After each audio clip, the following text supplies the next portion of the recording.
Software ఉద్యోగాల పేరుతో నిరుద్యోగుల నుంచి డబ్బు కాజేసిన ముఠాను పోలీసులు పట్టుకున్నారు. ప్రధాన నిందితుడైన మహేష్తో పాటు మరో ఇద్దరిని అదుపులోకి తీసుకున్నట్లు తెలిపారు.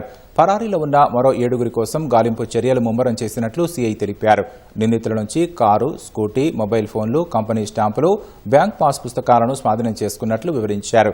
క్యామెల్ క్యూ సాఫ్ట్వేర్ సొల్యూషన్ పేరిట భారీ మోసానికి పాల్పడుతున్నట్లు పోలీసులు గుర్తించారు. నిరుద్యోగులను లక్ష్యంగా చేసుకుని శిక్షణ ఇచ్చి ఉద్యోగం కల్పిస్తామని నమ్మబలికి సుమారు 452 మంది విద్యార్థుల నుంచి ఒక్కొక్కరి వద్ద 80,000 నుంచి 3 లక్షల వరకు వసూలు చేసినట్లు సీఐ తెలిపారు. అయితే మొదట్లో కొందరికి జీతాలు చెల్లించి భారీ మొత్తంలో నగదు వసూలైన తర్వాత కార్యాలయానికి తాళం వేసి ఉడాయించారు. గమనించిన నిరుద్యోగులు మాదాపూర్ పోలీసులను ఆశ్రయించారు. మన ఏరియాలో క్యామెల్ క్యూ సాఫ్ట్వేర్ సొల్యూషన్ అని ఒక కంపెనీ పెట్టి పరారులో ఉన్న ఎరుకుల మహేష్, అలాగే అతను సీఈఓగా పనిచేస్తాడు ఈ క్యామెల్ క్యూ కంపెనీకి. అలాగే షేక్ నజీర్ బాషా, ఇతను సాఫ్ట్వేర్ కంపెనీలో ఇదే సాఫ్ట్వేర్ కంపెనీలో ఆపరేషన్ హెడ్ కింద పనిచేస్తాడు. అలాగే కురుపాటి ఉదయలక్ష్మి అనే ఒక HR మేనేజర్ను కూడా మనం ఈరోజు కస్టడీలో తీసుకోవడం జరిగింది. వీళ్ళ మీద మన పోలీస్ స్టేషన్ ఇప్పటి వరకు 3 కేసులు రిజిస్టర్ కావడం జరిగింది.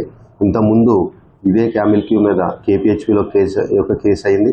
ఆ కేసులో అప్పుడు నోటీసులు ఇచ్చి ఛార్జ్షీట్ వేయడం జరిగింది. వీళ్ళు దగ్గరగా 400 నుంచి 500 మంది దగ్గర, ఒక్కొక్కరి దగ్గర 80,000 నుంచి 1,50,000, 2 lakhs 3 lakhs కూడా బ్యాక్ డోర్ నుంచి అమౌంట్ తీసుకుని వాళ్ళకి జాబులు ఇప్పిస్తానని పబ్లిక్కి మోసం చేస్తున్నారు.